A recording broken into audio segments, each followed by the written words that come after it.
강신주의 감정 수업 5번째 야심. 너무나 인간적인 약점. 노인은 어안이 벙벙해서 신문기자가 술에 취한 거라고 생각했다. 그만두게 잠꼬대는. 천만에요. 저는 지금 라로슈 마티웨가 내 아내와 간통하는 현장을 붙잡고 왔습니다. 경찰관이 사실을 확인했습니다. 장관은 이제 끝입니다. 왈트르가 몹시 놀라 안경을 이마 위로 축혀 올리고 물었다. 나를 놀리는 건 아니겠지? 천만에요. 전 지금부터 그것을 기사로 쓰려고 합니다.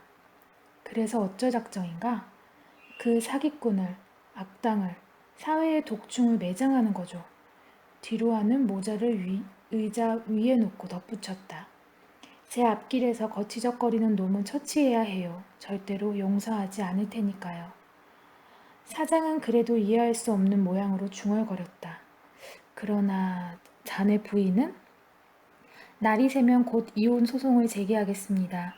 그 여잔 죽은 포레스티에게 되돌려 주겠어요. 헤어질 텐가? 물론이죠. 전 여태까지 세상 사람들의 웃음거리가 되어 왔습니다만 현장을 잡기 위해서 모르는 척 했습니다. 계획대로 잘 되었지요. 이제부터는 모든 것이 제 손 안에 있으니까요. 왈테르 씨는 벌린 입을 다물지 못하고 겁먹은 눈으로 뒤루아를 쳐다보면서 생각했다. 정말 이놈을 잘 키우면 써먹을 만하겠는걸.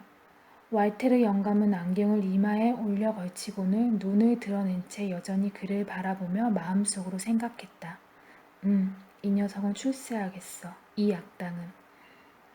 방금 읽은 장면은 모파상의 장편소설 벨아미에서 하이라이트에 해당하는 부분이다. 출세에 목마른 디루아가 지금까지 자신의 기자 생활에 물심양면으로 애를 써 주었던 아내 마들렌을 강통죄로 고소하여 내치고는 새로운 도약을 꿈꾸고 있는 것이다.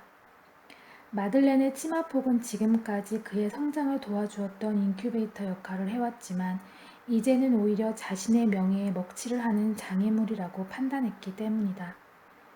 디루아로서는 마들렌을 제거하는 건 식은 죽 먹기였다. 지금껏 자신이 묵인했던 관계, 즉 아내와 외무장관 라로슈 마티웨의 미래를 폭로하는 것만으로 그의 목적은 쉽게 달성되는 것이었으니까.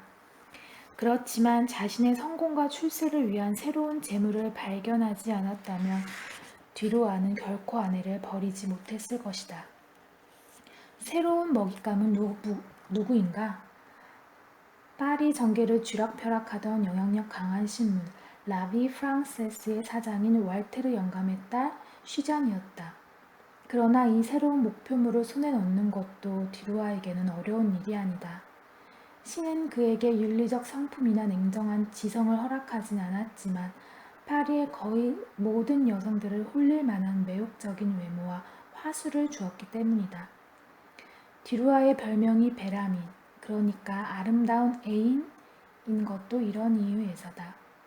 어느 여자가 디루아의 매력에 빠지지 않을 수 있겠는가? 시골뜨기에 불과했던 디루아가 능력 있는 미모의 기자 마들렌과 결혼한 것도 심지어 왈테르의 부인이자 쉬잔의 어머니인 비르지니마저 자신의 정부로 만들 수 있었던 것도 모두 그의 잘생긴 외모 덕이었다.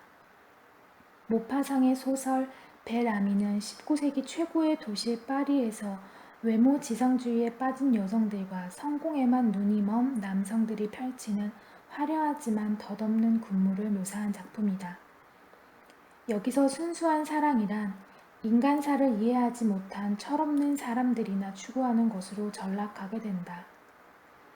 뒤루아가 여성들의 지위와 신분을 이용하려는 것이나 뒤루아에게 매혹된 여성들이 그와 팔짱을 끼고 산보나 파티에 참여하고 싶었던 것도 모두 사랑이라는 순수한 감정과는 무관한 욕망, 즉 야심 때문이었다.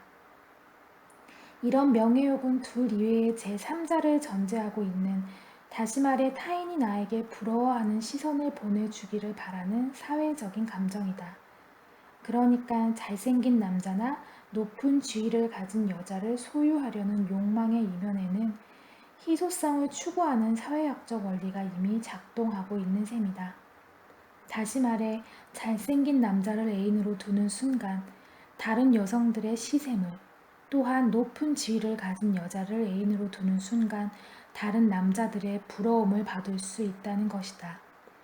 그렇다면 순수한 사랑, 그러니까 일체의 야심이 개입되지 않은 사랑이란 과연 존재할까? 스피노자라면 그것이 가능하긴 하지만 너무나 힘들고 그만큼 희소한 감정이라고 말할지도 모르겠다. 어쨌든 스피노자에게 사랑은 분명 우리가 가질 수 있는 정서 중 하나이기 때문이다. 야심이란 모든 감정을 키우며 강화하는 욕망이다. 그러므로 이 정서는 거의 정복될 수 없다. 왜냐하면 인간이 어떤 욕망에 묶여 있는 동안에는 필연적으로 야심에 동시에 묶이기 때문이다. 키케로는 이렇게 말했다. 가장 고상한 사람들도 명예욕에 지배된다. 특히 철학자들까지도 명예를 경멸해야 한다고 쓴 책에 자신의 이름을 써넣는다. 스피노자의 말대로 야심은 모든 감정을 키우며 강화하는 욕망이다. 자신의 정의가 이해되기 어려울 수 있다는 자각에서일까? 스피노자는 이어서 키케로가 말한 명예욕을 언급하면서 야심에 대해 부연 설명을 해준다. 그러니까 야심이란 둘 사이의 관계 혹은 나와 사물이나 사건 사이의 관계에서 발생하는 자연스러운 감정이나 욕망과는 다른 것이다. 이 양자의 관계 바깥에 있는 제3자로부터 관심과 존경을 받으려는 것이 바로 야심이기 때문이다. 예를 들어 어떤 여자가 어떤 남자와 사랑에 빠졌는데 동료들이 어떻게 그 남자를 만나게 되었냐며 관심을 보이거나 혹은 그 남자 정말 멋지던데 라고 말해줄 때가 있다. 이런 찬탄과 부러움의 대상이 될 때 그 남자에 대한 그녀의 사랑은 더 커지고 강화될 수 있다. 이것이 바로 야심이다. 스피노자의 말대로 야심은 사랑만이 아니라 모든 감정이나 욕망에도 그대로 작동하고 있다. 문제는 이런 야심이 때로는 원래 들었던 감정이나 욕망을 압도할 수 있다는 데 있다. 그냥 그 남자를 만나서 사랑의 감정이 싹 텄지만 어느 사이엔가 멋진 커플이라는 평가를 받으려는 야심이 조금씩 사랑의 감정에 잠식할 수 있다. 그래서 자기도 모르게 남자친구의 옷차림이나 연봉에 시시콜콜 참견하는 것이다. 자신을 만난 뒤 남자친구가 더 훌륭해져야 좋은 여자친구를 두었다는 평가를 들을 테니까. 심지어 남자친구가 보내준 사적인 편지마저 동료들에게 자랑 삼아 공개할 수도 있다. 자신이 얼마나 멋진 남자에게서 사랑을 받고 있는지 과시하기 위해서다. 이러는 사이에 조금씩 사랑이라는 사적인 감정, 두 사람만이 공유하는 여린 감정은 숨 쉴 공간을 찾지 못하고 질식해간다. 그리고 마침내 상대방은 내 삶을 과시하는 일종의 장식품처럼 전락하고 말 것이다. 인간이 어떤 욕망에 묶여있는 동안에는 필연적으로 야심에 동시에 묶일 수밖에 없다. 스피노자의 이 씁쓸한 당부를 읽는 순간 우리는 서글퍼지지 않을 수 없다. 아, 사랑에도 이미 야심은 그림자처럼 따라다니고 있구나. 그래서일까? 사랑에 빠지는 순간 우리는 사랑의 행복을 의식적이든 무의식적이든 주변 사람들에게 알리고자 한다. 이것이 우리의 남루한 자화상 아닐까? 자신의 행복을 알려 모든 사람들로부터 주목받고 싶기 때문이다. 사실 대부분의 사람들은 항상 행복한 상태에 있지 않으니 행복한 사람은 그만큼 주목받기에 충분하다.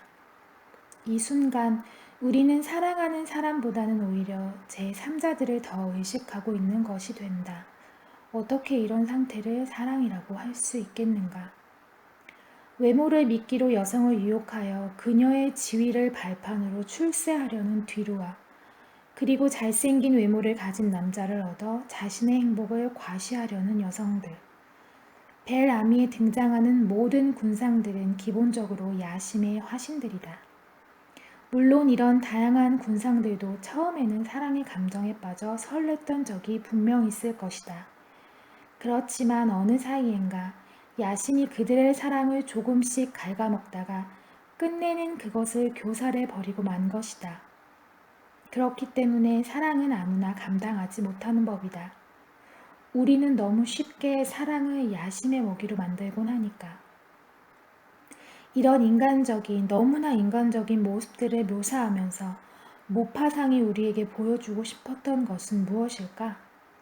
사랑에서조차 야심을 완전히 제거할 수는 없겠지만 그것을 통제하면 할수록 순수한 사랑이 가능해진다는 것.